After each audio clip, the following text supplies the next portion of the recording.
Some anime don't ease you into darkness. They shove you off a cliff, smiling. Today, we're counting 10 shows that started normal, then flipped the switch so hard you questioned your sanity and kept watching. Starting off with number 10, Goblin Slayer. Goblin Slayer pretends to be your standard fantasy RPG anime for about 5 minutes, then immediately snatches your comfort blanket and sets it on fire. You're expecting slimes, party banter, maybe a goofy mage, and instead you're hit with brutality that feels wildly personal. The first episode alone made half the anime community pause the video and stare at the wall like, oh, so that's what we're doing. What makes it hit harder is how unapologetic the show is. Goblins aren't silly trash mobs here, they're straight up nightmares. And our main guy?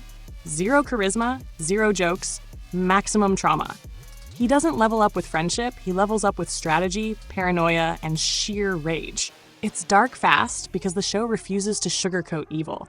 Sometimes it leans too hard into shock value, yeah, but it commits fully. By episode 3, you're no longer shocked, you're tense. And that's when you realize Goblin Slayer already won. This is Imiverse Anime. Watch this video to the end and hit that subscribe button now. Sliding to number 9, Claymore. Claymore starts like a quiet medieval monster hunting anime with stoic women and big swords. Cool, calm, mysterious vibes. Then it slowly tightens the noose until everything hurts. These women aren't heroes. They're walking expiration dates. The more powerful they become, the closer they are to losing themselves completely. And the show never lets you forget that.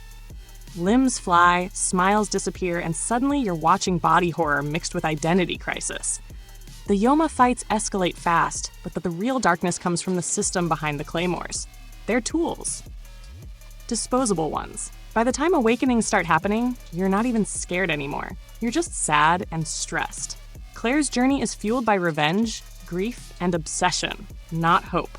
The pacing feels calm, which somehow makes the violence worse. Claymore doesn't jump scare you into darkness. It walks you there quietly, then locks the door behind you. Landing on number 8, Shinsekai Yori. This anime is a psychological trap disguised as a peaceful utopia. At first, it's kids with psychic powers, calm narration, and a world that feels oddly serene. Something feels off, but you can't place it. Then the rules start revealing themselves, and suddenly everything clicks in the worst way possible. Shinsekai Yori turns dark because it questions morality, control, and what society is willing to erase to survive.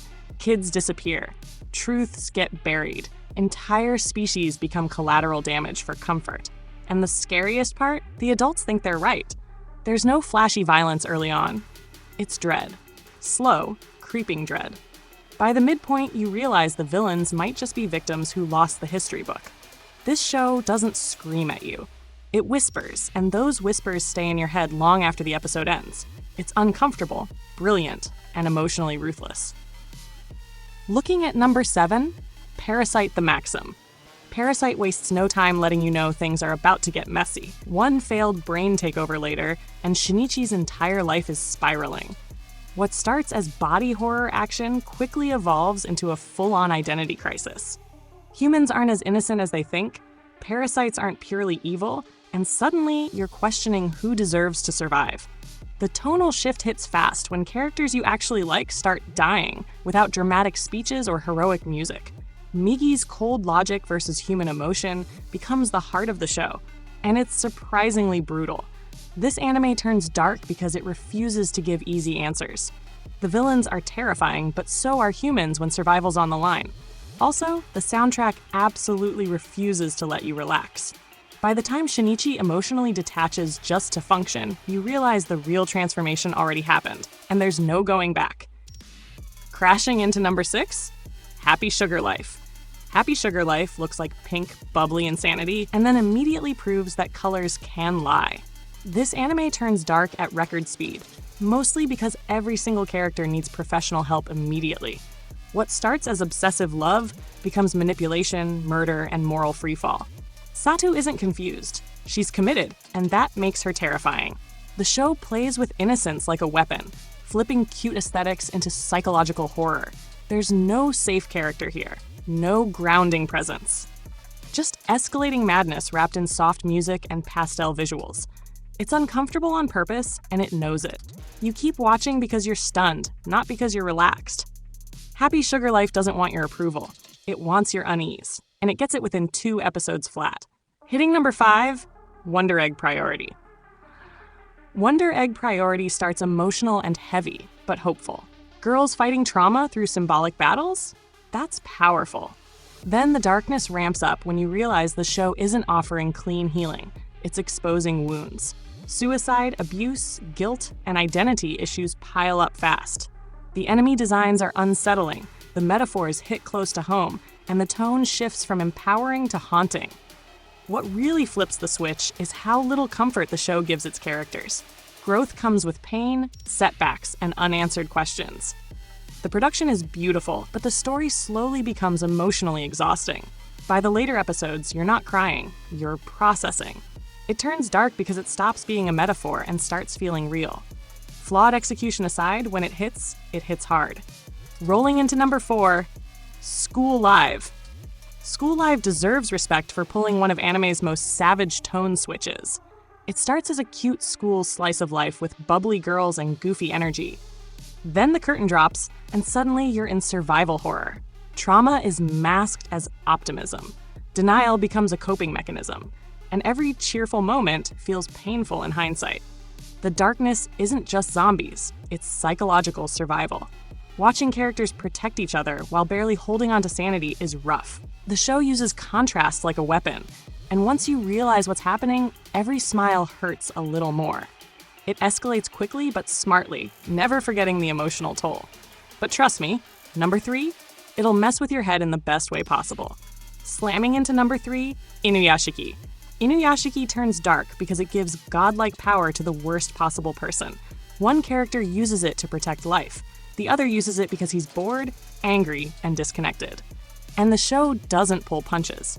Innocent people die suddenly, senselessly, and without heroic framing. Hero's descent is terrifying because it's quiet.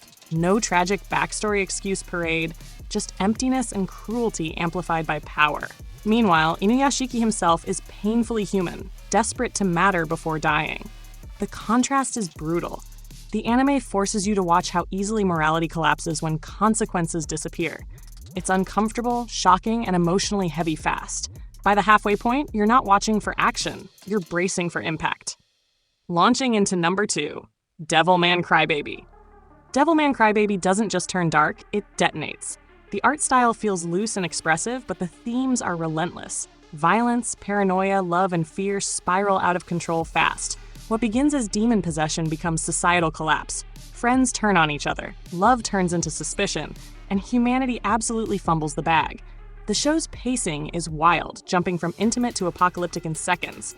It's loud, raw, and intentionally uncomfortable. Every episode strips away optimism until all that's left is despair and reflection. It's not easy to watch, but it's unforgettable. Devilman Crybaby doesn't want you comfortable, it wants you honest. Finally, standing at number 1, Akame ga Kill starts like a standard rebellion anime with flashy fights and likable characters. Then it starts killing them. Quickly, brutally, without mercy. The darkness hits because death actually sticks. No dramatic saves, no last-minute power-ups, just consequences. The Empire is cruel, the villains are sadistic, and the heroes pay for every mistake. You learn fast not to get attached, which somehow makes every loss worse. The show thrives on emotional whiplash, blending hype battles with genuine grief. It's messy, over the top, and sometimes unfair, but that's the point.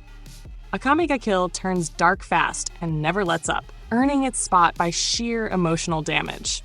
If you've survived this list without emotional damage, congratulations. You're built different.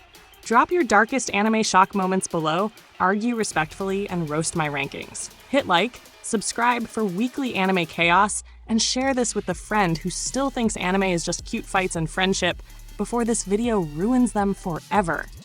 Trust me,